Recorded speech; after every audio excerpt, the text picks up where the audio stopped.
একটা জিনিস খেয়াল করে দেখবেন, লোকাল ট্রেনে ট্রেন চলছে আবার ঝগড়াও চলছে, কিচ্ছু করার নেই, বুঝতে পেরেছেন?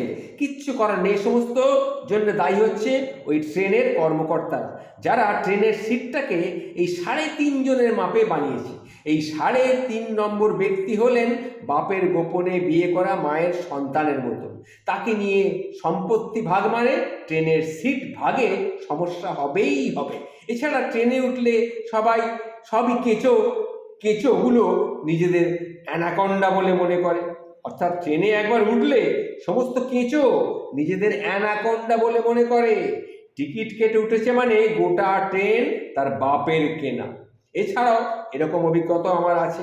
এছাড়াও আরও কিছু কাজের কথা আছে, যেমন কাজের অভিজ্ঞতা থেকে ডেলি প্যাসেঞ্জারের অভিজ্ঞতা না থাকলে ট্রেনে চড়ার যোগ্যতা নিয়েও তারা তাদের প্রশ্ন তোলে। বলে, আরে আপনি তো মাঝে মাঝে ট্রেনে উঠছেন, আমি ডেলি প্যাসেঞ্জার, আমাদের এসব অভ্যেস আছে।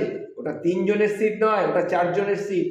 হ্যাঁ, ওই জন্যেই ওই 3.5 জনের সিট এমনভাবে তৈরি করা হয়েছে যাতে 4 জন গুঁতোগুতি করে সেখানে বসতে পারে। বুঝতে পেরেছেন?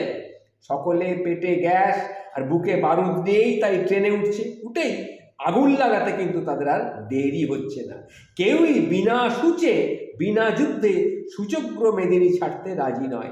এইভাবেই ঝগড়া করতে করতে করতে করতে করতে এতক্ষণ তারপরে মেন জায়গায় তারা পৌঁছে যায়। কেউ কাউকে চেনে না, কিন্তু কয়েক সেকেন্ডের দেখা, কিন্তু ঝগড়া করেই নামবে। কারণ ওই যে বললাম, এর জন্য দায়ী কে বলুন তো? ট্রেনের কর্মকর্তারা।